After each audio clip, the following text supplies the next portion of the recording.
ঈদ মানেই হচ্ছে ঘোরাঘুরি। হ্যালো, আসসালামু আলাইকুম, সবাই কেমন আছেন? আমি আলহামদুলিল্লাহ খুব ভালো আছি।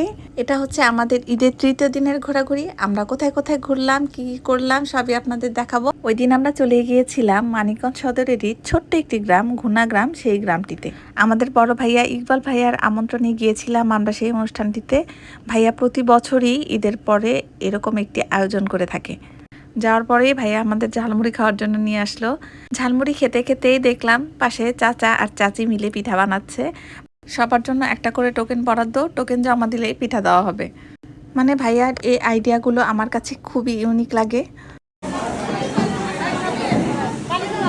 সবাই যার যার মতো গল্প করছিল, আমরা একটু বাইরে চলে আসলাম। মাঠে, খোলা মাঠে মুক্ত বাতাস আর ঈদের বড় চাঁদ দেখতে খুব ভালো লাগছিল।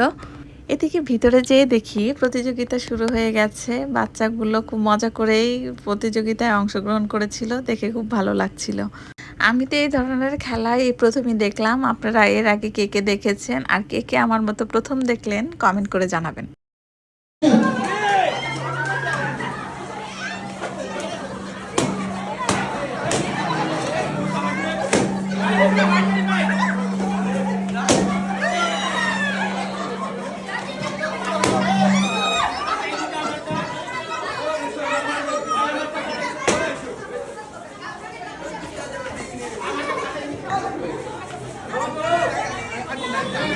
এখন শুরু হয়ে গিয়েছে আরেকটি প্রতিযোগিতা, সেটা হচ্ছে ঝুড়িতে বল নিক্ষেপ।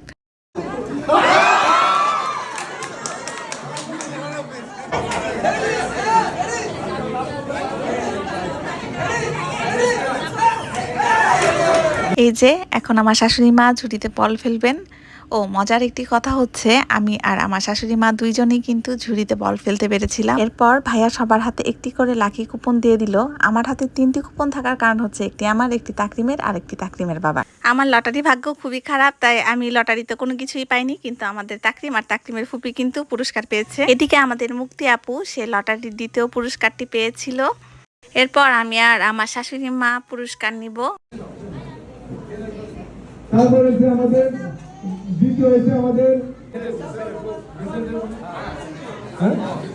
এই তো অনুষ্ঠান শেষ। এখন আমরা খাওয়া দাওয়া করব, কারণ খাওয়া দাওয়া করে আমাদের আবার বাসায় চলে যেতে হবে। অনেক রাত হয়ে গিয়েছিল।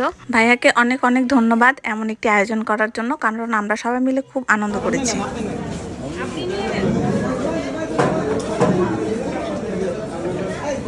খাওয়া দাওয়া করে আমরা আর বেশিক্ষণ দেরি করিনি, চলে এসেছিলাম, কারণ অনেক রাত হয়ে গিয়েছিল। কেমন লাগলো আমার ছোট ব্লগটি সবাই জানাবেন। সবাই ভালো থাকবেন। আসসালামু আলাইকুম।